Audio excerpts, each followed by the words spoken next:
פרויקט NGSAT כפי שתוכנן על ידי חברת CSTM. מטרת הפרויקט הייתה תכנון מארז המתאים למצבי 19 אינץ' בצורה שבה למגוון המכלולים השונים יהיה תכנון בעל מספר מועט של חלקים מכניים. למכלולים השונים ישנם מעגלים שונים ורכיבי בק פאנל שונים. לבק פאנל יש יותר מ-22 קונפיגורציות שונות, ולפאנל הקדמי יש גם כן מספר קונפיגורציות שונות. הבעיה המרכזית הייתה לשמור על רוחב מכלול של 5 HP, שזה 12.7 מילימטר, ולהכיל מחברים שונים כך שיהיה קל לטפל בהם. בעיה נוספת שנוצרה במהלך התכנון היא שמכלולי הספק והבקר היו גבוהים מדי למארז רגיל של 3U, עקב גודלם הפיזי של המחברים או המעגלים הסטנדרטיים, ולכן היה צורך לאתר מסילות מיוחדות שיאפשרו להגביה את המכלולים האלו. המארז מורכב מפרופילים סטנדרטיים של חברת אלמה ומבקפלן שתוכנן במיוחד עבור המארז. הבקפלן מורכב מ-15 מחברי קומפקט PCI בעלי 55 פינים עדינים.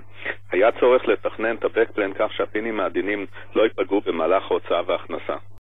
כל המכלולים תוכננו עם בסיס ומכסה משותף.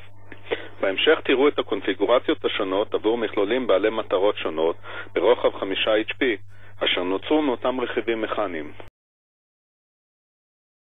ישנו תכנון שונה לכל פאנל אחורי ותכנון זהה לכל קונפיגורציות הפאנל הקדמי אשר מוסוות עם מדבקה. גם למכלולי 10 HP ישנו בסיס הזהה למכלולי 5 HP. לבקר יש תכנון אחר מכיוון שהוא גבוה יותר עקב מחברי הפאנל הקדמי. לשם כך הותאמו במארז מסילות מיוחדות המאפשרות להכניס מכלול גבוה יותר. לספק הכוח ישנן 2 קונפיגורציות.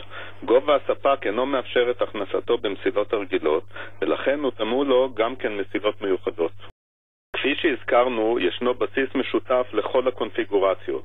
מבנה הבסיס מאפשר זרימת אוויר טבעית לקירור המכלול. התכנון התאפיין בהרכבה פשוטה ומהירה של המכלולים, יחד עם גישה פשוטה לכל הרכיבים והברגים. במהלך הפרויקט נדרשנו לתכנן אף מתקני בדיקה למעגלים.